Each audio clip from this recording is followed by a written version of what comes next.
Hello everyone, this is Arif Khan and welcome back to my YouTube channel The School of Politics। The school of politics के इस YouTube channel पर आप सभी का स्वागत है। मैं हूं आरिफ खान और आज की इस क्लास में हम टेलर के वैज्ञानिक प्रबंध सिद्धांत के विषय में चर्चा करेंगे। इस क्लास के अंदर हम टेलर के वैज्ञानिक प्रबंध सिद्धांत की इन डिटेल एनालिसिस करेंगे और साथ ही साथ इस टॉपिक से रिलेटेड जो यूजीसी नेट एग्जामिनेशन, टीजीटी और पीजीटी एग्जामिनेशन में जो क्वेश्चन पूछे गए हैं उसको हम एक्सप्लेन करेंगे, उसका एक व्याख्यात्मक विश्लेषण प्रस्तुत करेंगे। और इस क्लास को स्टार्ट करने से पहले मैं ये ज़रूरी समझता हूँ कि इस क्लास के अंतर्गत मैं एक संक्षेप में टेलर के विषय में आपको मैं कुछ बताऊं। अगर आप बात करें फ्रेडरिक विंस्लो टेलर की, तो फ्रेडरिक विंस्लो टेलर एक अमेरिकन प्रशासनिक विचारक हैं, एक अमेरिकन एडमिनिस्ट्रेटिव थिंकर हैं और पब्लिक एडमिनिस्ट्रेशन के अंदर उनका जो सबसे बड़ा योगदान है उनका वैज्ञानिक प्रबंध का सिद्धांत है, जिसको साइंटिफिक मैनेजमेंट थ्योरी भी कहते हैं। और इनका ये मानना है कि इनका ये जो वैज्ञानिक प्रबंध सिद्धांत है ये अपने आप में एक मानसिक क्रांति है, एक मेंटल रिवॉल्यूशन है। बेसिकली इस सिद्धांत के माध्यम से टेलर किसी भी संगठन के अंतर्गत और ख़ास तौर पर किसी भी उद्योग के अंतर्गत, किसी भी इंडस्ट्री के अंतर्गत काम करने के सर्वोत्तम तरीके को विकसित करना चाहते हैं। मतलब सपोज कि एक इंडस्ट्री है, उसके अंदर किसी चीज़ का प्रोडक्शन किया जा रहा है, तो उस इंडस्ट्री के अंदर काम करने का, किसी भी काम को अंजाम देने का जो सर्वोत्तम तरीका है उसको विकसित करने की कोशिश वो कर रहे हैं। और इस संदर्भ में उन्होंने क्या किया है कि उन्होंने स्टैंडर्डाइजेशन ऑफ वर्क मेथड, उन्होंने कार्य विधियों के मानकीकरण की कोशिश की है। और इन सारी कोशिशों का, इन सारे प्रयासों का एक ही उद्देश्य है और वो ये है कि कैसे किसी भी संगठन के अंतर्गत, किसी भी उद्योग के अंतर्गत जो उसकी औद्योगिक दक्षता है, जो इंडस्ट्रियल इफ़िशियंसी है, उसको बढ़ाया जा सके। और इंडस्ट्रियल इफ़िशियंसी को बढ़ाने के लिए, इंडस्ट्रियल इफ़िशियंसी को बढ़ाने का मतलब क्या कि एक संगठन के अंदर जिस भी किसी प्रोडक्ट को बनाया जा रहा है या कंपनी जो भी कोई सर्विस प्रोवाइड कर रही है, कैसे उसको मैक्सिमाइज़ किया जा सके। आमतौर पर देखिए जो इंडस्ट्रीज़ होती हैं उसमें कोई किसी न किसी चीज़ का प्रोडक्शन किया जाता है, तो वो चाहते हैं कि वहाँ से मैक्सिमम आउटपुट मिले। मतलब क्या कि प्रोडक्शन जो है अधिकतम लेवल पे हो। और ये मैक्सिमम आउटपुट जो है, ये जो अधिकतम परिणाम है, वो कैसे पॉसिबल हो सकता है? वो कोऑपरेशन के ज़रिए से पॉसिबल है, वो हार्मोनी के ज़रिए से पॉसिबल है। मतलब संगठन में काम करने वाले जो प्रत्येक कर्मचारी है, उनके बीच में क्या हो कि एक कोऑपरेशन हो, एक हार्मोनी हो, सहयोग हो, समरसता हो, ताकि जो है संगठन अपने लक्ष्यों को हासिल कर सके। और इन लक्ष्यों को हासिल करने के लिए फ्रेडरिक विंस्लो टेलर कुछ टूल्स और टेक्निक्स की बात करते हैं। इसमें बेसिकली उनका जो फंक्शनल फोरमैन का कॉन्सेप्ट है, बेसिकली ये जो कॉन्सेप्ट है, इसमें 8 सुपरवाइज़र हैं, 8 फोरमैन हैं। और ये 8 सुपरवाइज़र क्या हैं? ये वर्कर्स को, जो कर्मचारी हैं, उनको जो है वो निर्देश देंगे कि कैसे उन्हें अपने काम को अंजाम देना है, कैसे अपने काम को पूरा करना है। और इसी संदर्भ में वो मोशन स्टडी के बारे में बात करते हैं, वो टाइम स्टडी के बारे में बात करते हैं कि किसी काम को पूरा करने में कितना समय लगना चाहिए। इसके अलावा देखिए उनका एक और कॉन्सेप्ट है जिसका नाम है डिफरेंशियल पीस रेट सिस्टम, जहाँ पर क्या है कि जैसी गुणवत्ता है सपोज कि एक वर्कर है, वो किस तरह के प्रोडक्ट बना रहा है, मतलब एक सामान्य कैटेगरी का या अच्छा या बहुत अच्छा, तो जिस तरह से प्रोडक्ट का फाइनल आउटकम है, मतलब वो किस दर्जे का है, फर्स्ट ग्रेड का है, सेकंड ग्रेड का है, थर्ड ग्रेड का है, उसी के अकॉर्डिंग वो जो है वो पे प्लान है एक तरह से, कि मतलब जैसा वो वर्कर प्रोडक्ट प्रोड्यूस करेगा उसी के अकॉर्डिंग जो है उसको जो है पे प्लान उसका होगा, उसको उसी के हिसाब से उसको जो है पैसे दिए जाएंगे, उसी के अकॉर्डिंग उसको सैलरी दी जाएगी। और इसके अलावा फिर देखिए एक्सेप्शन प्रिंसिपल, जिसमें वो ये कहते हैं कि अगर किसी भी संगठन के अंदर एक कर्मचारी को साइंटिफिक तरीके से सिलेक्ट किया जाता है, फिर उसको ट्रेनिंग दी जाती है, तो उसके बाद उससे इस बात की उम्मीद भी की जाती है कि संगठन ने जो स्टैंडर्ड सेट किए हैं, जो मानक तय किए हैं, उसी के अकॉर्डिंग वो प्रोडक्शन करें। अगर उस मानक के अनुरूप वो काम नहीं करता है, तो फिर इस बात की भी संभावना है कि उस वर्कर को, उस कर्मचारी को संगठन से निकाला जा सकता है। और साथ ही साथ अपने सारे काम को सही तरीके से कैसे अंजाम देना है, इसके लिए क्या है कि वो बात करते हैं स्टैंडर्डाइजेशन ऑफ टूल्स। मतलब एक संगठन के अंदर अलग अलग कर्मचारी होते हैं, वो अलग अलग तरीके के काम करते हैं, तो अलग अलग कार्यों को पूरा करने के लिए अलग अलग टूल्स की, अलग अलग मशीन की, अलग अलग उपकरणों की ज़रूरत पड़ती है।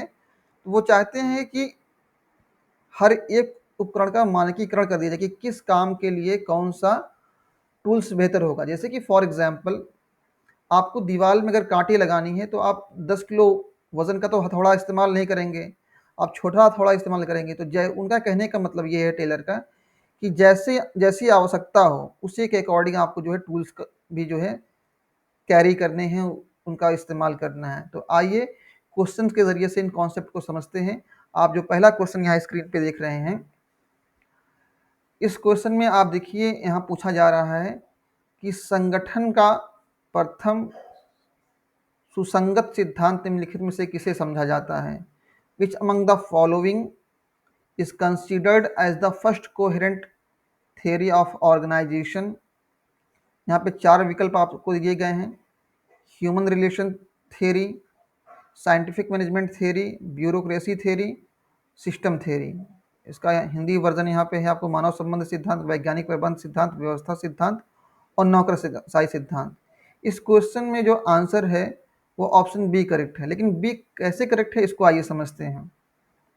देखिए, कोहेरेंट थियरी का मतलब होता है, ये जो वर्ड है कोहेरेंट थियरी या सुसंगत थियरी, मतलब वेल ऑर्गेनाइज्ड, सिस्टमैटिक, मतलब एक व्यवस्थित सिद्धांत।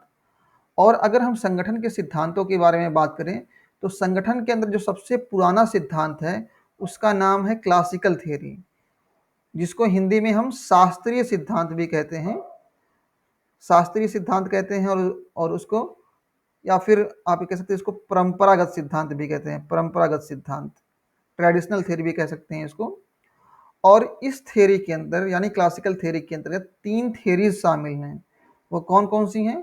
पहला जो है साइंटिफिक मैनेजमेंट की थ्योरी है, जिसको टेलर ने दिया था, और इस सिद्धांत को उन्होंने अपनी पुस्तक the principle of scientific management में उन्होंने डिस्कस किया था, और ये बुक 1911 में पब्लिश हुई थी। क्लासिकल थ्योरी के अंदर जो दूसरा सिद्धांत शामिल है वो कौन सा है?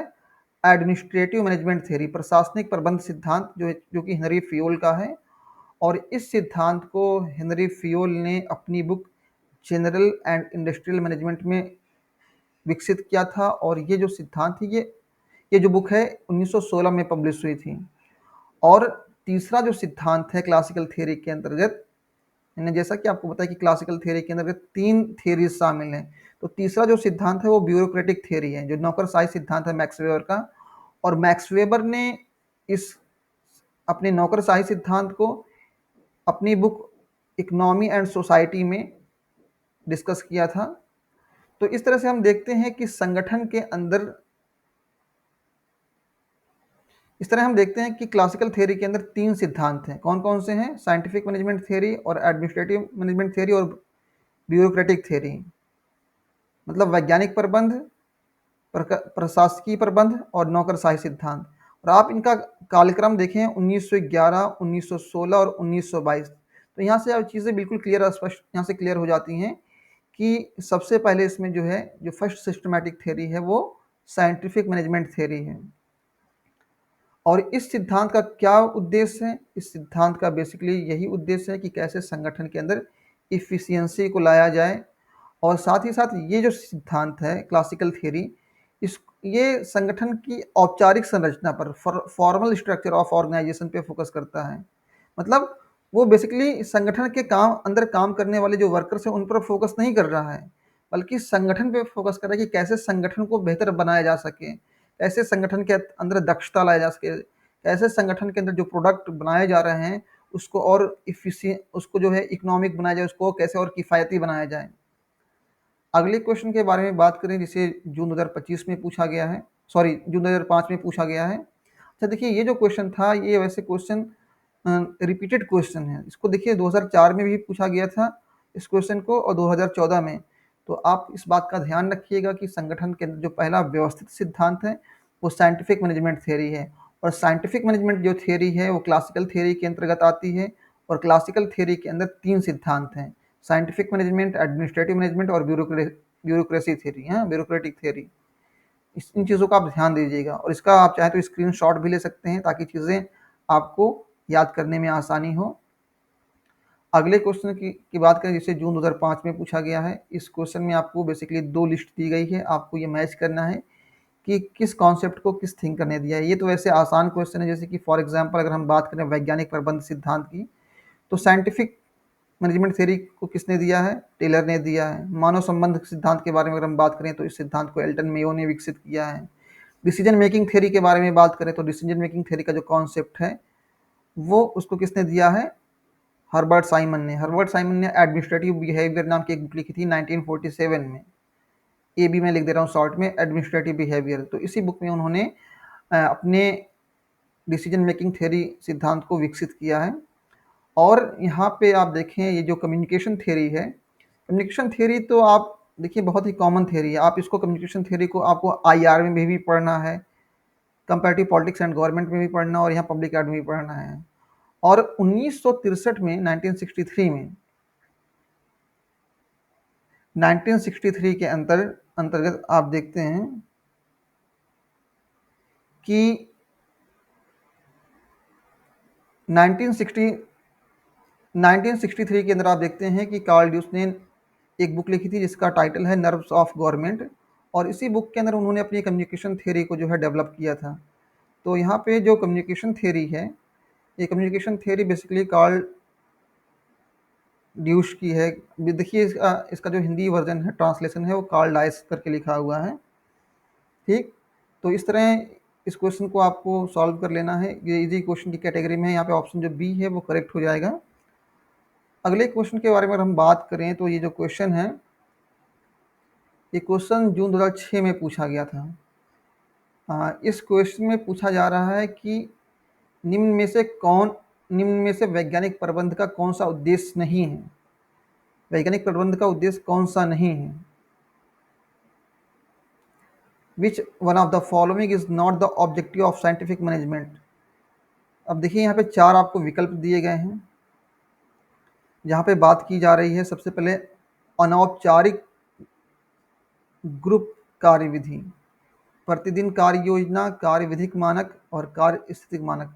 तो मैंने अभी आपको बताया, जब मैं आपको टेलर के बारे में, टेलर का एक संक्षिप्त परिचय दे रहा था, तो मैंने वहाँ पे बताया कि वो जो कार्य स्थिति है, वो कार्य स्थिति का वो मानकीकरण करना चाहते हैं। स्टैंडर्डाइजेशन ऑफ वर्क कंडीशन, या फिर क्या आप कह सकते हैं कि स्टैंडर्डाइजेशन ऑफ वर्क मेथड, कार्य विधि का मानकीकरण करना चाहते हैं। मतलब क्या कि वो एक मानक तय करना चाहते हैं कि कैसे जो है किसी काम को संपन्न करना है। तो ये तो दोनों कॉन्सेप्ट उनके सिद्धांत के अंदर शामिल हैं। और यहाँ पे पूछा रहा कि क्या शामिल नहीं है। और यहाँ पे फिर देखिए planning of daily work, scientific management theory के अंतर्गत जब टेलर बात करते हैं स्टैंडर्डाइजेशन ऑफ वर्क कंडीशन या वर्क मेथड, तो उसमें वो डेली रूटीन को भी शामिल करते हैं कि प्रतिदिन वर्कर्स को कैसे अपने कार्य को शुरू करना है। तो ये भी ऑप्शन बी भी उनके सिद्धांत में शामिल है। और यहाँ पूछा जा रहा है कि विच one of the following is not objective.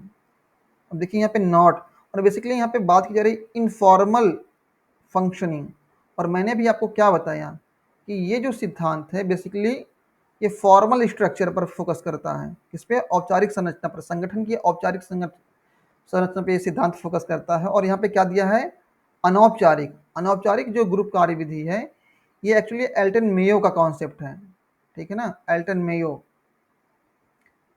जब आप मानव संबंध सिद्धांत के बारे में पढ़ेंगे, ह्यूमन रिलेशन थ्योरी के बारे में पढ़ेंगे, तो वहाँ पे आपको ये कॉन्सेप्ट पढ़ने को मिलेगा या देखने को मिलेगा। तो इस क्वेश्चन के अंदर जो आंसर होगा वो ऑप्शन ए करेक्ट हो जाएगा।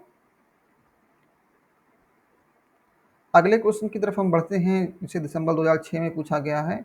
और अगेन यहाँ पे साइंटिफिक मैनेजमेंट का जो कॉन्सेप्ट है, उस कॉन्सेप्ट से कुछ क्वेश्चन पूछे गए हैं। जैसे कि ये आपको पूछा गया है कि टेलर द्वारा विकसित वैज्ञानिक प्रबंध के नियमों में समाविष्ट है। The principle of scientific management developed by Taylor includes, मतलब ये यहाँ पे ये पूछा जा रहा है कि ये जो 4 आपको ऑप्शन दिए गए हैं, इसमें आपको ये देखना है कि टेलर के वैज्ञानिक प्रबंध सिद्धांत में कौन-कौन से तत्व शामिल हैं। जैसे कि for example incentive of high wage system के बारे में बात करें, जिससे जहाँ पे मैंने अभी आपको बताया था कि एक वर्कर जिस तरह के प्रोडक्ट को प्रोड्यूस करेगा, उसकी गुणवत्ता जिस तरह की होगी, उसी के अकॉर्डिंग उसको जो है पे दिया जाएगा। सपोज़ कि कंपनी ने एक स्टैंडर्ड सेट किया है 60% का, सपोज़ इंडस्ट्री ने एक स्टैंडर्ड सेट किया है 60% का, लेकिन और अगर कोई वर्कर किसी प्रोडक्ट को बनाता है और उसकी गुणवत्ता जो है 90% तक बेहतर हो, तो उसको अधिक पे मिलेगा। और किसी ने 55 तक किसी ने प्रोडक्ट बनाया जिसकी गुणवत्ता 55% तक हो, तो उसको ठीक ठाक पे मिलेगा, बहुत अधिक नहीं मिलेगा। लेकिन और इसी में ये भी शामिल है कि अगर जो कंपनी ने मानक तय किया है उससे अगर कम प्रोडक्शन करता है कोई वर्कर, या जो लक्ष्य निर्धारित किया है उसके अनुरूप कार्य नहीं करता है, तो उस वर्कर को निकाला भी जा सकता है। और देखिए जो ये शब्द है स्टैंडर्डाइजेशन ऑफ वर्क मेथड, इसको कार्य प्रणाली का मानकीकरण कहते हैं। और स्टैंडर्डाइजेशन ऑफ वर्किंग कंडीशन, देखिए किसी भी इंडस्ट्री के अंदर जो वर्किंग कंडीशन है, जो कार्य करने की स्थिति है, मतलब वहाँ का इन्वायरमेंट कैसा है बेसिकली, वो बहुत मायने रखता है। सपोज़ अलग अलग फैक्ट्रीज़ को ऑपरेट करने के लिए अलग अलग जलवायु की ज़रूरत होती है, या अलग अलग इंस्ट्रूमेंट की ज़रूरत होती है, अलग अलग रिसोर्सेज की ज़रूरत होती है।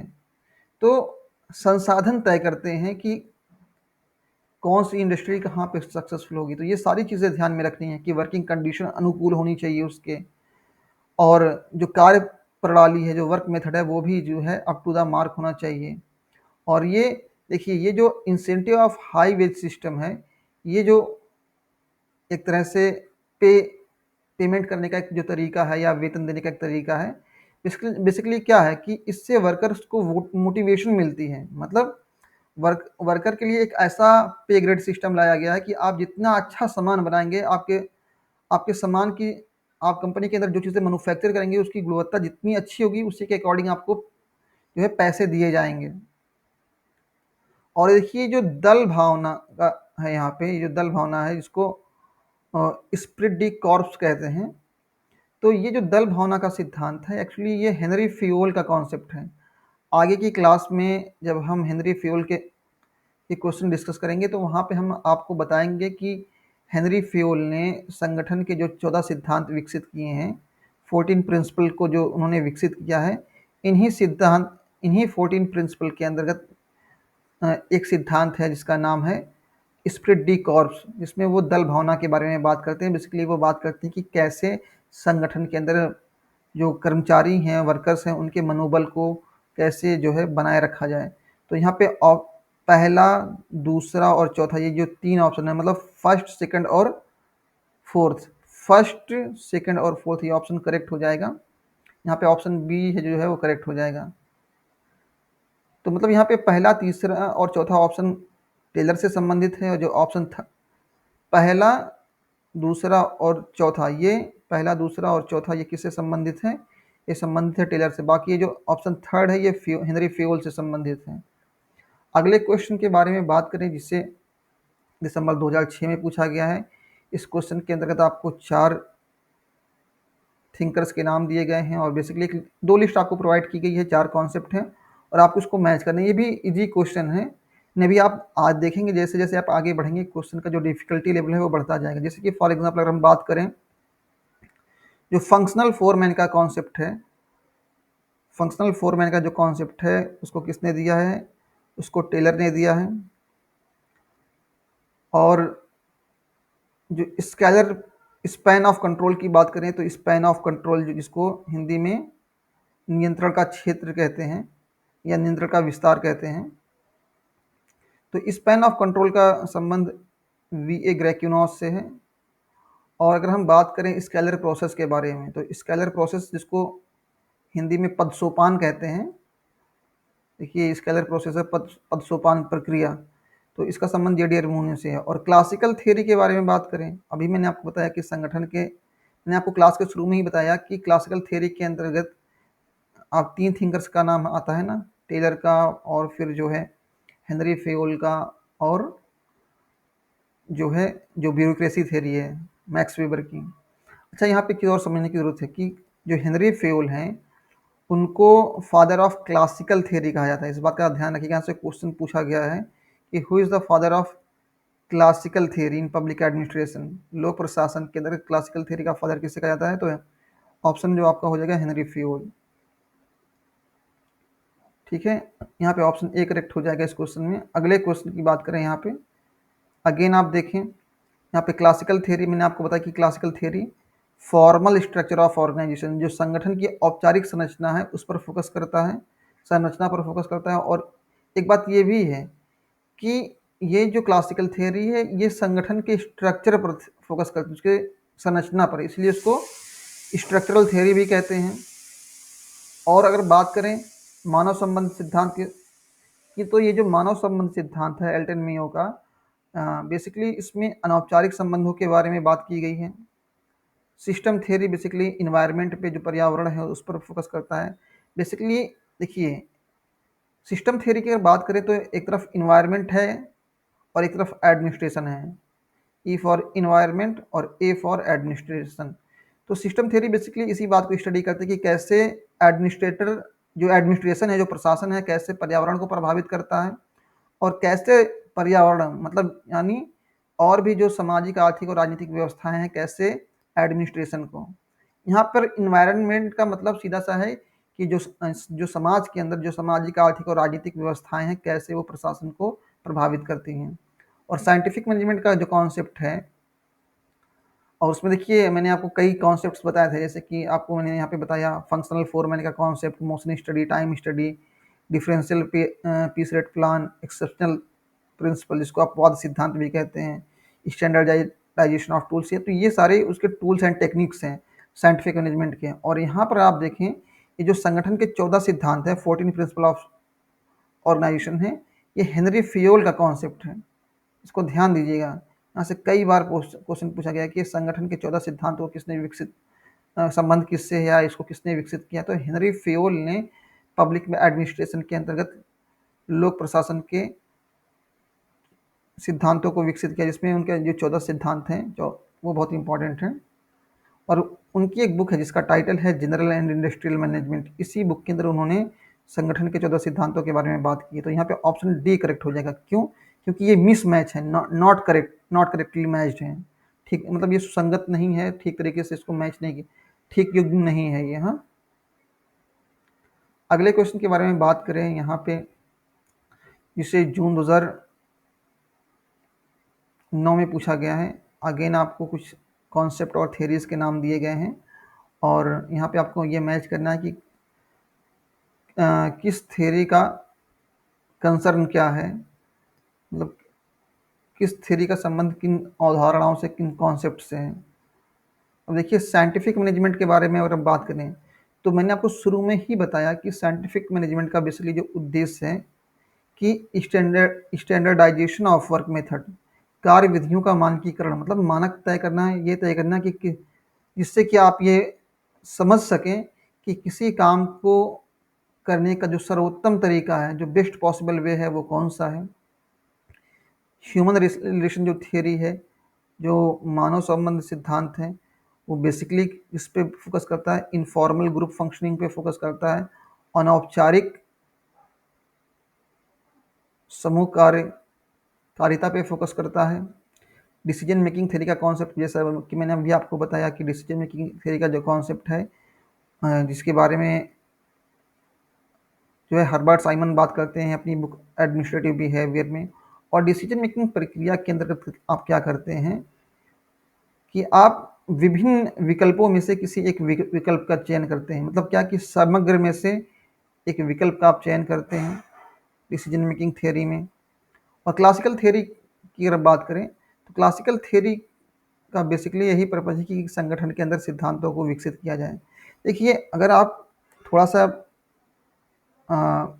इतिहास में जाएँ कि कैसे एक विषय के रूप में पब्लिक एडमिनिस्ट्रेशन विकसित हुआ, तो आप ये देखेंगे कि वुडरो विल्सन ने लोक प्रशासन को एक विषय के रूप में स्थापित किया। उसके बाद पब्लिक एडमिनिस्ट्रेशन के अंदर एक नई मुहिम शुरू हुई जिसमें संगठन के सिद्धांतों को विकसित करने की कोशिश की गई। विकसित करने की कोशिश की गई, इसका क्या मतलब है?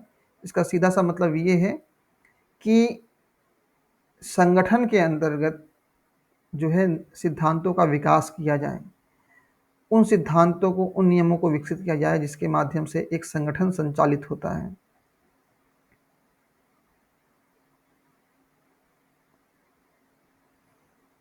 ठीक?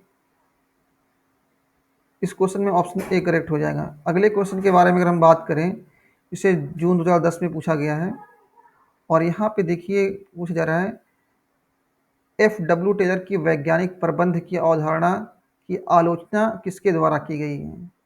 बेसिकली इस क्वेश्चन में वैज्ञानिक प्रबंध सिद्धांत की आलोचना के विषय में बात की जा रही है।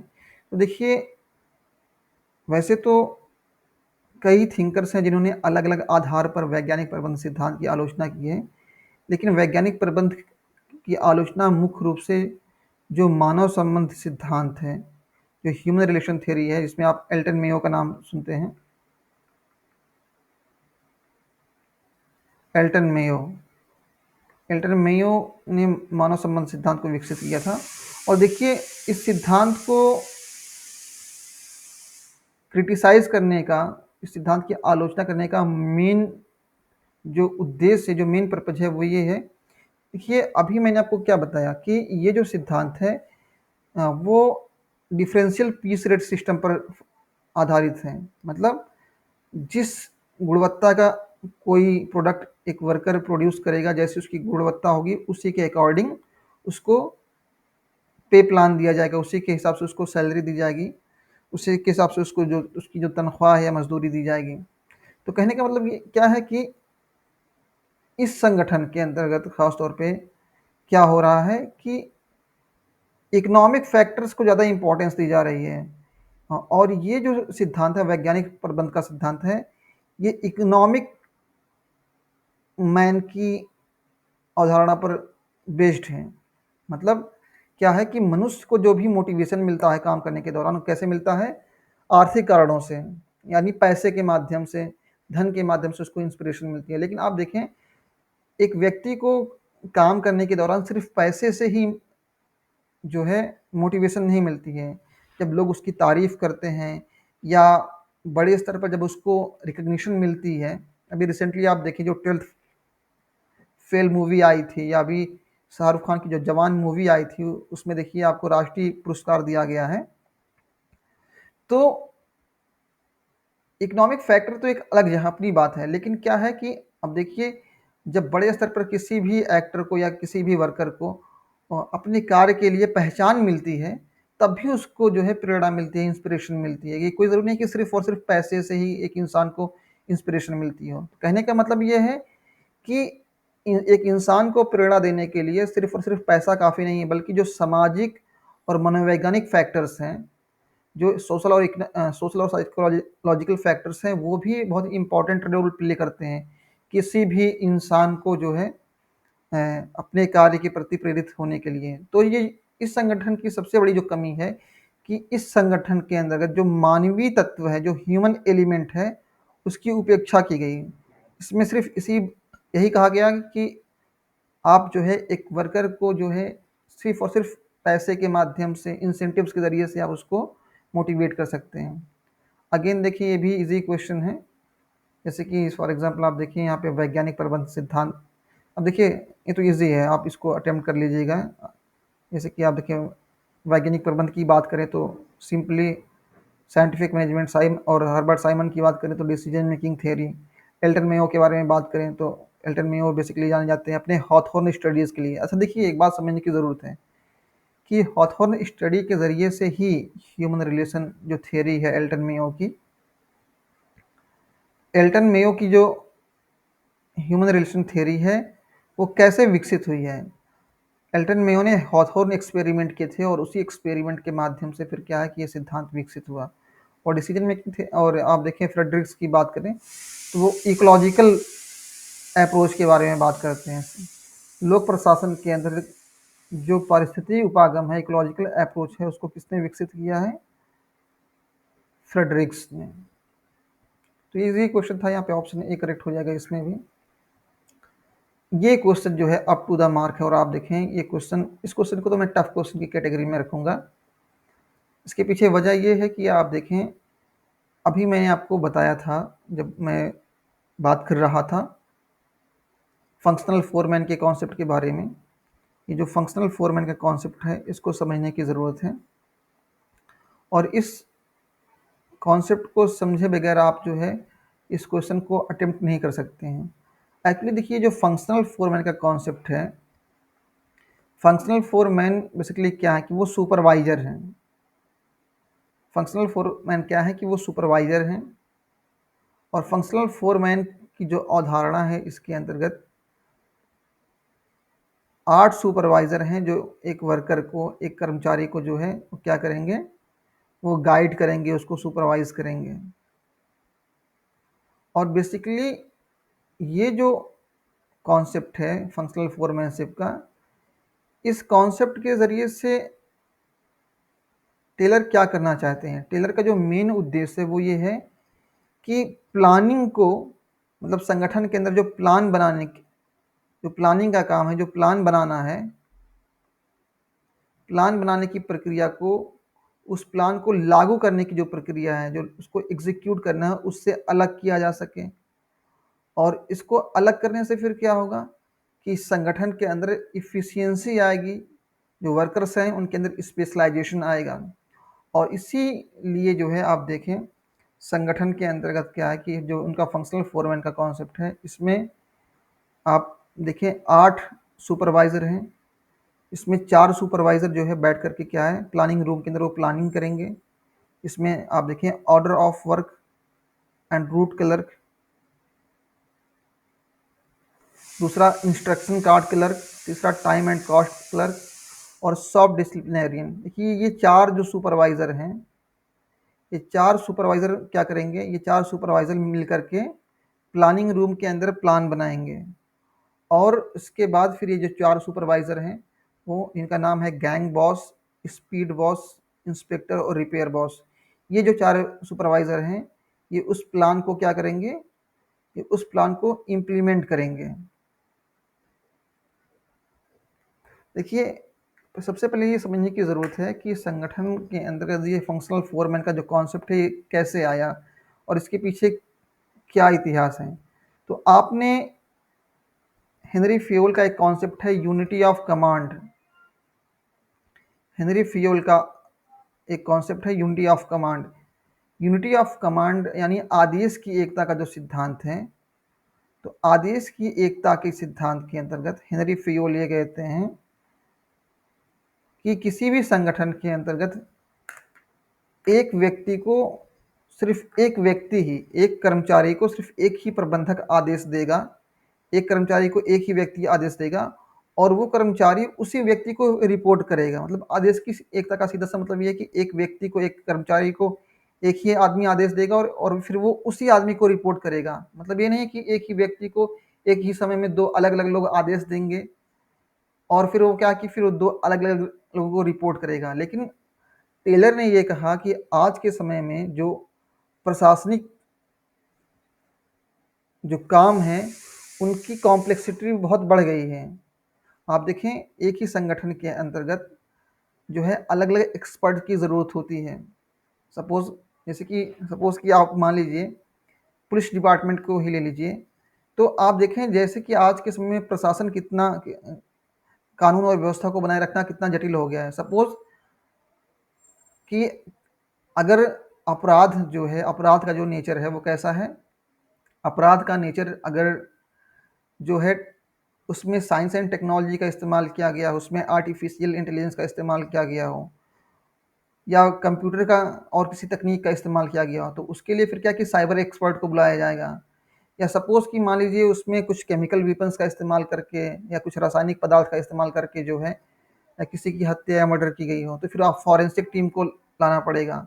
तो आप देख रहे हैं कि एक ही जांच को संपन्न करने के लिए, एक ही काम को करने के लिए अलग-अलग एक्सपर्ट की ज़रूरत पड़ रही है। और फिर क्या है कि वो लोग अलग-अलग लोगों को रिपोर्ट कर रहे हैं। तो ऐसी स्थिति में फिर क्या है कि आदेश की एकता तो संभव नहीं है कि एक ही व्यक्ति को सिर्फ एक ही व्यक्ति आदेश दे, या एक ही व्यक्ति से जो है निर्देश प्राप्त करें। कहने का मतलब ये है कि जो पारंपरिक संगठन होते थे, शुरुआती दौर में जब संगठन के सिद्धांत आए, तो ये जो प्लानिंग का काम है, ये प्लानिंग का काम है, उसको लागू करने का काम है, वो उसकी रिस्पॉन्सिबिलिटी एक ही संगठन के अंदर होती, एक ही संगठन के ऊपर होती थी, या फिर कुछ कहे कि एक ही व्यक्ति समूह के ऊपर, कुछ ग्रुप ऑफ पीपल होते थे, कुछ व्यक्ति समूह होते थे। अब यही लोग क्या है कि कानून बना भी रहे हैं, या किसी पॉलिसी को और योजना को बना रहे हैं, और यही फिर लागू भी कर रहे हैं। तो इससे फिर क्या होता था कि इनके ऊपर काफ़ी दबाव भी पड़ता था, और काम ठीक तरीके से संपन्न नहीं होता था। और इसीलिए फिर टेलर ने क्या किया कि प्लानिंग को अलग कर दिया, और उसको लागू करने का जो काम है, जो किसी पॉलिसी को बनाने का काम अलग कर दिया, और उसको लागू करने का काम अलग कर दिया। और उसके लिए उसने 8 सुपरवाइज़र तय किए। इसमें 4 जो सुपरवाइज़र हैं जो प्लानिंग रूम में बैठ के प्लान बनाएंगे, और 4 सुपरवाइज़र ऐसे जो होंगे उस प्लान को लागू करेंगे। और बेसिकली ये जो सुपरवाइज़र हैं, ये ग्राउंड लेवल पे होंगे, शॉप फ्लोर पे होंगे, जो कार्यस्थल है वहाँ पर होंगे, और ये वर्कर्स को निर्देश देंगे कि कैसे उन्हें अपने काम को अंजाम देना है। और आप देखें इस क्वेश्चन की अगर हम बात करें, तो इस क्वेश्चन में आप देखेंगे कि यहाँ पे पूछा जा रहा है कि निम्नांकित में से कौन प्रकार्यात्मक फोरमैन जो नियोजन कक्ष में बैठते हैं, जैसा कि एफ.डब्ल्यू. टेलर ने बताया। तो यहाँ पे फंक्शनल फोरमैन के बारे में बात हो रही है, और और उन फोरमैन के बारे में बात हो रही है। यहाँ पे देखिए चूंकि 4 विकल्प हैं, इसमें स्पीड बॉस, रूट क्लर्क, अनुदेशक कार्ड क्लर्क और शॉप अनुशासक, ये 4 विकल्प आपको दिए गए हैं। Speed boss, route clerk, shop disciplinarian और इंस्ट्रक्शन क्लर्क। आपको इसमें ये आइडेंटिफाई करना है, ये पहचानना है कि इसमें से कौन सा वो सुपरवाइजर है जो प्लानिंग रूम में नहीं बैठता है। आप देखें प्लानिंग रूम में जो बैठने वाले जो सुपरवाइजर हैं वो कौन कौन से हैं। Order of work and root clerk, जो एक ऐसा सुपरवाइजर जो ये तय करता हो कि किस ऑर्डर को, किस व्यवस्था को फॉलो करके जो है काम को पूरा किया जाएगा। इंस्ट्रक्शन का card clerk, time and cost clerk and shop disciplinarian. तो देखिए 4 लोग हैं जो प्लानिंग रूम के अंतर्गत बैठ के प्लान बनाएंगे, किसी पॉलिसी को, किसी योजना को बनाएंगे।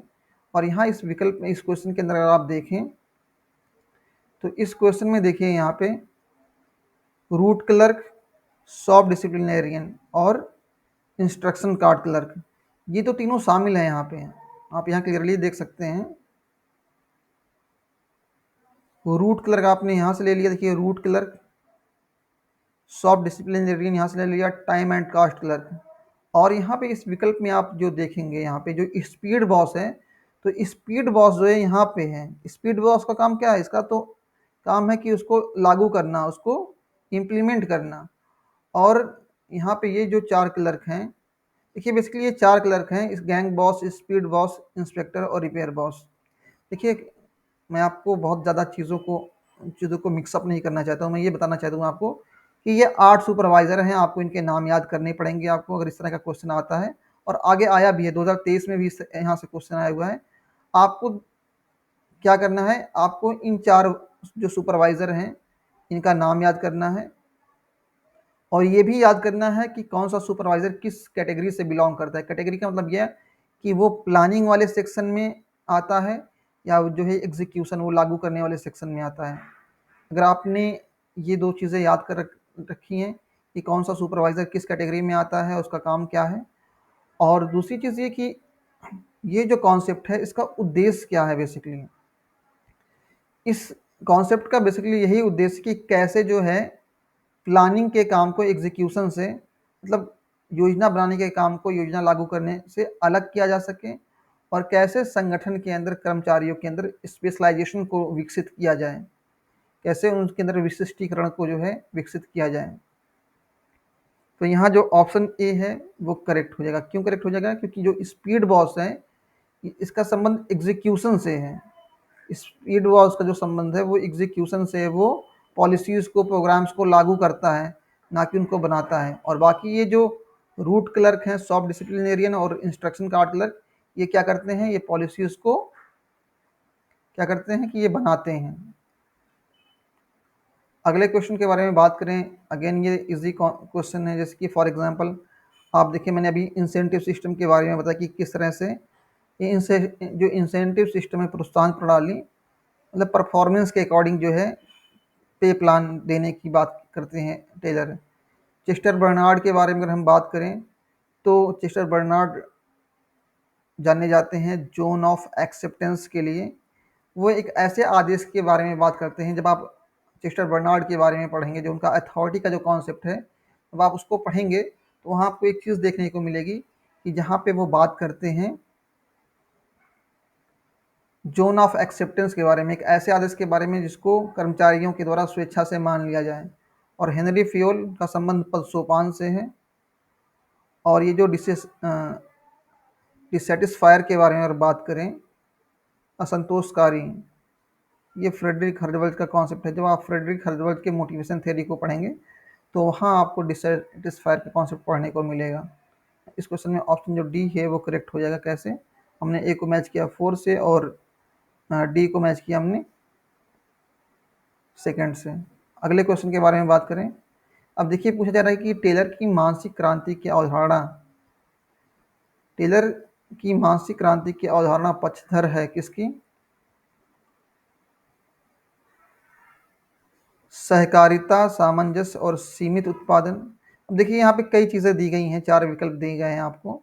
और बेसिकली मैंने आपको जब टेलर के बारे में मैं इंट्रोडक्शन दे रहा था आपको, तो वहाँ पे मैंने आपको बताया था कि टेलर एक्चुअली क्या करना चाहते हैं। वो चाहते हैं कि कैसे मैक्सिमम आउटपुट को अचीव किया जा सके, कैसे जो है अधिकतम परिणाम को प्राप्त किया जा सके, किसके माध्यम से? कोऑपरेशन के ज़रिए से, हार्मोनी के ज़रिए से। तो वो बात कर रहे हैं मैक्सिमम आउटपुट के बारे में। और यहाँ पे जितने आप विकल्प देखेंगे, ठीक है ना, तो यहाँ पे मैक्सिमम आउटपुट नहीं की बात की नहीं गई है, वहाँ पे बात की है रिस्ट्रिक्टेड आउटपुट। रिस्ट्रिक्टेड आउटपुट का मतलब क्या कि सीमित उत्पादन। तो टेलर तो कभी भी सीमित उत्पादन के बारे में बात नहीं करते हैं। तो सीमित उत्पादन का जब विकल्प जहाँ जहाँ होगा रिस्ट्रिक्टेड, ये जो कॉपरेशन आउटपुट के बारे में बात की, जहाँ जहाँ रिस्ट्रिक्टेड आउटपुट होगा वो ऑप्शन क्या होगा कि इनकरेक्ट हो जाएगा। अब देखिए यहाँ पे भी बात हो रही है cooperation, harmony and restricted output, फिर अगेन बात हो रही है रिस्ट्रिक्टेड आउटपुट के बारे में। तो देखिए 3 चीज़ें आपको ध्यान देने की ज़रूरत है इस तरह के क्वेश्चन को अटेम्प्ट करने के लिए, कि मैक्सिमम आउटपुट चाहिए, अधिकतम परिणाम चाहिए किसके ज़रिए से? सहयोग के माध्यम से और हार्मोनी के माध्यम से। तो 3 एलिमेंट है, मैक्सिमम आउटपुट पहला, कॉपरेशन दूसरा और हार्मोनी तीसरा। और यहाँ पे अगर आप देखेंगे इस क्वेश्चन के अंतर्गत, तो आप ये देखेंगे कि यहाँ पे ज़्यादातर रिस्ट्रिक्टेड आउटपुट के बारे में बात की गई है। और यहाँ देखेंगे जो ऑप्शन सी है, यहाँ पर बात की जा रही है कोऑपरेशन एंड हार्मोनी की। तो ये तो सही है ना, हार्मोनी एंड कोऑपरेशन के बारे में वो बात तो करते हैं, लेकिन वो बात इसके साथ साथ वो बात करते हैं मैक्सिमम आउटपुट की, और मैक्सिमम आउटपुट तो किसी ऑप्शन में है नहीं। तो इसलिए जो ऑप्शन सी है वो करेक्ट हो जाएगा। बाकी क्यों? क्योंकि बाकी जो ऑप्शन है उसमें रिस्ट्रिक्टेड आउटपुट के बारे में बात की गई है। अगले क्वेश्चन के बारे में अगर हम बात करें, इसे दिसंबर 2012 में पूछा गया है। अगेन देखिए जी क्वेश्चन, इसको आप अटेम्प्ट कर लीजिएगा। स्पैन ऑफ अटेंशन के बारे में बात करें, एविग्रेक्यूनस स्केलर प्रोसेस के बारे में बात करें, तो स्केलर प्रोसेस जो है वो किसका कॉन्सेप्ट है? मोनिया एंड रेले का कॉन्सेप्ट है। Human relation theory Elton Mayo का कॉन्सेप्ट है। फंक्शनल फोरमैन टेलर का। ये तो इजी क्वेश्चन है, आप इसको देख लीजिएगा। यहाँ पे देखिए ये अच्छा क्वेश्चन है, इसे दिसंबर 2012 में पूछा गया है। इस क्वेश्चन में पूछा जा रहा है कि टेलर के वैज्ञानिक प्रबंध की प्रमुख विशेषताओं में एक निम्नलिखित में से कौन सी नहीं है? इस नहीं को आप हमेशा फोकस करिएगा। अब देखिए यहाँ पे आप देखिए टाइम एंड मोशन स्टडी, बिल्कुल सही है ऑप्शन है। डिफरेंशियल पीस रेट सिस्टम, ये भी सही है। फंक्शनल फोरमैन, अगर आप यहाँ पे देखें तो टेक्निक्स के बारे में बात उन्होंने की है। Functional foremanship, motion study, time study और डिफरेंशियल पीरियड सिस्टम। ठीक है। और ये जो कॉन्सेप्ट है यहाँ पे आप देखेंगे participation in decision making. Actually Taylor कभी भी वर्कर्स के पार्टिसिपेशन के बारे में बात नहीं करते हैं। वर्कर्स के पार्टिसिपेशन के बारे में कौन बात करता है? एमपी फॉलेट बात करती हैं। तो यहाँ पे देखिए जो ऑप्शन बी है वो इनकरेक्ट हो जाएगा। ठीक है, मतलब वो शामिल नहीं है। ठीक है ना, यहाँ पे ऑप्शन बी जो है वो सही होगा और ये ऑप्शन बी टेलर के वैज्ञानिक प्रबंध सिद्धांत में शामिल नहीं है। अगेन आप देखें दिसंबर 2013 का एक क्वेश्चन है, यहाँ पे पूछा जा रहा है वैज्ञानिक प्रबंध आंदोलन के संस्थापक जनक एफ.डब्ल्यू. टेलर ने एक सिद्धांत का प्रतिपादन किया जिससे इसकी वैज्ञानिक पद्धति समझा जाता है। देखिए केयरफुल ऑब्जर्वेशन, मैनेजरियल टेक्निक्स और जनरलाइजेशन, ये सारी चीज़ें उनके सिद्धांत में शामिल हैं। अगले क्वेश्चन की तरफ बढ़ेंगे जिसे पूछा गया है 2014 में। इस क्वेश्चन को अटेम्प्ट हम कर चुके हैं।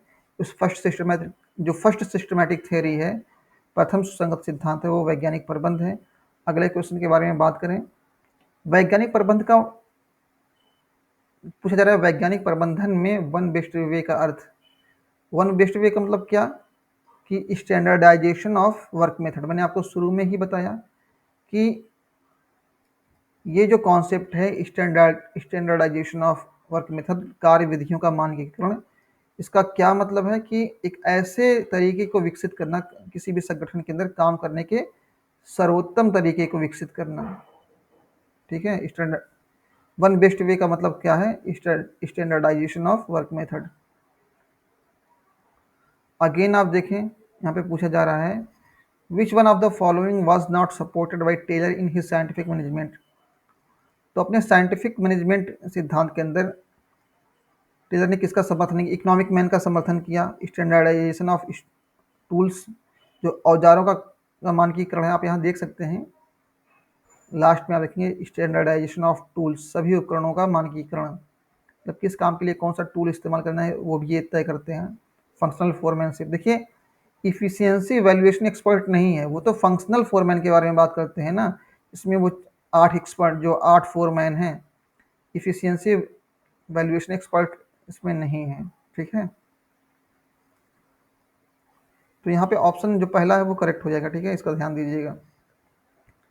दिसंबर 2018 का क्वेश्चन देखिए जहाँ पे पूछा जा रहा है, यहाँ ये तो इजी क्वेश्चन है, आप इसको आसानी से मैच कर सकते हैं। जैसे कि फॉर एग्जांपल बात करें अगर एल्टन मेयो के बारे में बात करें, तो Elton Mayo basically human relation theory के बारे में जाने जाते हैं। Henri Fayol classical theory, Nicholas Henry new public management और एफ.डब्ल्यू. Taylor scientific management. अगले क्वेश्चन के बारे में बात करें, देखिए पूछा जा रहा है कि वैज्ञानिक प्रबंध का लक्ष्य क्या है। तो मैंने आपको शुरू में ही बताया कि जो वैज्ञानिक प्रबंध का जो लक्ष्य है वो क्या है? हायर इंडस्ट्रियल एफिशिएंसी, उच्चतर औद्योगिक क्षमता। मैंने शुरू में ही बताया कि टेलर ने ये जो वैज्ञानिक प्रबंध का सिद्धांत विकसित किया, इसका जो मेन पर्पज़ है वो यही है क्या कि औद्योगिक दक्षता को बढ़ाना। किसी भी संस्था के अंदर, किसी भी ऑर्गेनाइजेशन के अंदर उसके प्रोडक्शन को, उसके आउटपुट को मैक्सिमाइज करना, मैक्सिमम आउटपुट को अचीव करना। और अगेन देखें ये क्वेश्चन थोड़ा सा कॉन्सेप्चुअल है। आप देखिए यहाँ पे कॉन्सेप्ट वाले क्वेश्चन हैं, जैसे कि फॉर एग्जांपल पूछा जा रहा है कि निम्नलिखित में से वैज्ञानिक प्रबंध की मुख्य विशेषताएं क्या क्या हैं, और यहाँ आपको 4 विकल्प दिए गए हैं। तो अगर आप इस क्वेश्चन को थोड़ा सा ध्यान से देखें तो मैंने अभी आपको बताया कि जो उनका फंक्शनल फोरमैन का जो कॉन्सेप्ट है, फंक्शनल फोरमैन के कॉन्सेप्ट के ज़रिए से जो है वो प्लानिंग को और एग्जीक्यूशन को अलग करना चाहते हैं, तो ये भी शामिल हो गया। फंक्शनल फोरमैन तो आपने देखा ही, डिफरेंशियल पीस वर्क प्लान, जहाँ पे क्या है कि जिस गुणवत्ता का प्रोडक्ट एक वर्कर प्रोड्यूस कर रहा है, बना रहा है, उसी के अकॉर्डिंग उसको जो है पैसे मिल रहे हैं, उसका जो है पे प्लान उसी के अकॉर्डिंग है। अच्छा यहाँ पे देखिए ये जो पहला ऑप्शन है, तो ये तो 3 तो हमको मालूम है कि ये तीनों सही हैं। यहाँ पे देखिए क्या क्या करें वो, a single administrative science whose principle were applicable not only to business but also government religious and other organisation. देखिए जब टेलर अपने वैज्ञानिक सिद्धांत का प्रतिपादन करते हैं तो वो ये कहते हैं कि जो उनका वैज्ञानिक प्रबंध का सिद्धांत है वो वैज्ञानिक इसलिए भी है कि इस सिद्धांत को आप किसी भी प्रकार के संगठन में, किसी भी तरह का संगठन हो उसमें आप उसको शामिल कर सकते हैं। एक मिनट, यहाँ पे मैं आपको एक चीज़ दिखाना चाहूँगा।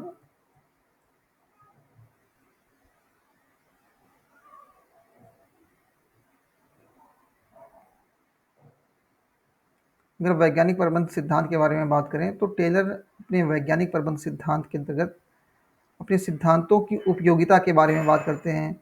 वो कहते हैं कि उनका ये जो सिद्धांत है उसको किसी भी प्रकार के संगठन में इक्वल फोर्स के साथ, समान शक्ति के साथ हर प्रकार के संगठन में आप उसको इम्प्लीमेंट कर सकते हैं, चाहे वो बिजनेस हो, चाहे, अब देखिए क्या है कि ये जो उनका सिद्धांत है वो ऑल टाइप ऑफ ऑर्गेनाइजेशन, जो सभी प्रकार के संगठन उसमें इसको जो है इम्प्लीमेंट किया जा सकता है। और ये जो प्रिंसिपल है यूनिवर्सल है, सार्वभौमिक है, मतलब किसी भी प्रकार के संगठन में उनको लागू किया जा सकता है। चाहे अगर हम बात करें किसी के घर के प्रशासन की, किसी फार्म के प्रशासन की, किसी बिजनेस के, किसी व्यवसाय के, या चर्च के प्रशासन में, या किसी विश्वविद्यालय के प्रशासन में, या सरकार के प्रशासन में, मतलब हर तरह के संगठन के प्रशासन में, चाहे वो पब्लिक एडमिनिस्ट्रेशन हो या प्राइवेट एडमिनिस्ट्रेशन हो, सभी तरह के प्रशासन में जो है इस सिद्धांत का प्रयोग किया जा सकता है। इन सिद्धांतों की जो व्यवहारिकता है, जो उसकी उपयोगिता है, जो उनकी एप्लीकेबिलिटी है, वो सार्वभौमिक है। आप हर तरह के संगठन में इस प्रकार इनके सिद्धांतों का इस्तेमाल कर सकते हैं और इन सिद्धांतों का प्रयोग करके आप उस संगठन को बेहतर तरीके से चला सकते हैं। उस संगठन के अंदर आप औद्योगिक क्षमता का विकास कर सकते हैं, आप उस संगठन के अंदर इफ़िशियंसी को, दक्षता को ला सकते हैं। ठीक है, तो यहाँ पे जो ऑप्शन ए आप देखिए, ए बी सी डी, यहाँ पे ए बी सी डी देखिए, ऑप्शन सी है ना, A B C and D, ये करेक्ट हो जाएगा। अगले क्वेश्चन के बारे में बात करें, आप देखिए यहाँ पे टेलर की किताबों से क्वेश्चन पूछा गया कि टेलर के का जो वैज्ञानिक प्रबंध का जो सिद्धांत है,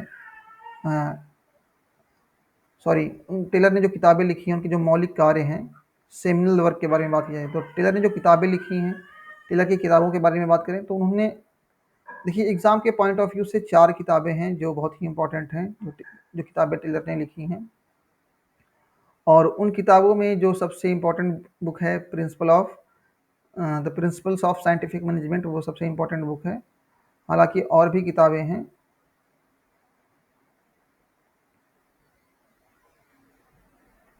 अब देखिए उनकी किताबों के बारे में अगर हम बात करें तो 4 किताबें हैं उनकी, a piece rate system, shop management, art of cutting metal और प्रिंसिपल ऑफ साइंटिफिक मैनेजमेंट। और आप देखें यहाँ पे, अगर यहाँ पे देखें, ए पीस रेट सिस्टम ये भी शामिल है, यहाँ पे आप देख सकते हैं, ए पीस रेट सिस्टम यहाँ पे शामिल है।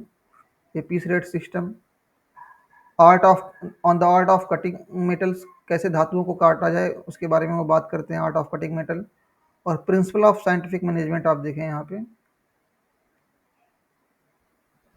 A piece rate system, art of cutting metal, shop management, कि कैसे आपको दुकान का, अपने शॉप का प्रबंधन करना है। शॉप मैनेजमेंट देखिए 1903 में इसको लिखा था इन्होंने। और ये जो बुक है या कॉन्सेप्ट है, कंस्ट्रक्टिव कॉन्फ्लिक्ट, कंस्ट्रक्टिव कॉन्फ्लिक्ट का जो कॉन्सेप्ट है पब्लिक एडमिनिस्ट्रेशन के अंतर्गत रचनात्मक संघर्ष की जो अवधारणा है, इसको कंस्ट्रक्टिव कॉन्फ्लिक्ट कहते हैं। तो इसको कौन लाया है? एमपी फॉलेट लेकर के आई हैं पब्लिक एडमिनिस्ट्रेशन के अंतर्गत। एमपी फॉलेट ने लोक प्रशासन के अंतर्गत रचनात्मक संघर्ष की अवधारणा को विकसित किया है। तो यहाँ पे आप देखें, A B and D, A B and D जहाँ पे होगा वो ऑप्शन करेक्ट हो जाएगा। ठीक है, अगले क्वेश्चन के बारे में अगर हम बात करें, इसे नवंबर 2021 में पूछा गया है। और इस क्वेश्चन में आप देखें, यहाँ पे आपको 4 ऑप्शन दिए गए हैं, इसको आपको मैच करना है। तो ये भी इजी क्वेश्चन है। सिंपली आप अब्राहम मैस्लो को आप मैच कर सकते हैं किससे? अब्राहम मैस्लो को जानते हैं आप, उनके थ्योरी ऑफ मोटिवेशन के लिए जानते हैं अब्राहम मैस्लो को, उनका जो प्रेरणा का सिद्धांत है। फ्रेडरिक टेलर के बारे में अगर बात करें, टेलर जाने जाते हैं अपने वैज्ञानिक प्रबंध यानी मानसिक क्रांति के लिए। पीटर एफ ड्रकर जाने जाते हैं मैनेजमेंट बाय ऑब्जेक्टिव्स के लिए। और चेस्टर बर्नार्ड के बारे में बात करें, उन्होंने एक बुक लिखी थी फंक्शन ऑफ एग्जीक्यूटिव, जिसमें वो जो प्रशासक हैं उनके कार्यों के बारे में बात करते हैं। और यहाँ पे देखिए सबसे इम्पोर्टेंट क्वेश्चन है ये, और एक तरह से ये कॉन्सेप्चुअल क्वेश्चन है। कॉन्सेप्चुअल क्वेश्चन इसमें आप देखें, अगर यहाँ पे आप देखें distinction between obedience and acceptance के बारे में बात हो रही है। Distinction between obedience and acceptance, आज्ञा पालन एवं स्वीकार्यता के मध्य भेद। आप जब चेस्टर बर्नार्ड का अथॉरिटी का जब कॉन्सेप्ट आप पढ़ेंगे तो वहाँ पे आप देखेंगे कि वो ओबीडियंस और एक्सेप्टेंस के बारे में बात करते हैं। अभी इसी क्लास के अंदर आपने जो जोन ऑफ एक्सेप्टेंस या जोन ऑफ इंडिफरेंस के बारे में आपने पढ़ा होगा। इसको हिंदी में उदासीनता का क्षेत्र कहते हैं, उदासीनता का क्षेत्र। इसी के अंदर वो जो है भेद करते हैं ओबीडियंस और एक्सेप्टेंस के बारे में, आज्ञा पालन एवं स्वीकारता के मध्य में। तो ये जो है ये कॉन्सेप्ट किसका हो गया, जो गया चेस्टर बर्नार्ड का। देखिए distinction between economic man and administrative man, जो प्रशासनिक व्यक्ति हैं, एडमिनिस्ट्रेटिव मैन और इकोनॉमिक मैन, इसके बीच में अंतर कौन करते हैं, इसके बीच में अंतर करते हैं हर्बर्ट साइमन अपनी बुक एडमिनिस्ट्रेटिव बिहेवियर में। एक्चुअली जब वो अपने डिसीजन मेकिंग थ्योरी के बारे में बात करते हैं तो वहाँ पे जो है वो प्रशासनिक व्यक्ति और आर्थिक व्यक्ति के बीच में अंतर करते हैं। आर्थिक व्यक्ति क्या करता है कि अपने अपने लक्ष्य को हासिल करने के लिए क्या है कि वो मैक्सिमम एफर्ट डालने की बात करता है, वो अपने प्रॉफिट को मैक्सिमाइज करने की बारे में बात करता है। और यहाँ पे एडमिनिस्ट्रेटिव मैन के बारे में अगर बात करें तो एडमिनिस्ट्रेटिव जो मैन है वो सेटिस्फाइजिंग के बारे में बात करें। एक टर्म है, आप आगे की क्लास में पढ़ेंगे, जब हर्बर्ट साइमन अपने बाउंडेड रैशनैलिटी, जो सीमित तार्किकता का जो सिद्धांत है उसके बारे में वो बात करते हैं, तो वो बात करते हैं किसके बारे में, सेटिस्फाइजिंग के बारे में। और इसी संदर्भ में वो इकोनॉमिक मैन और एडमिनिस्ट्रेटिव मैन के बीच में वो अंतर करते हैं।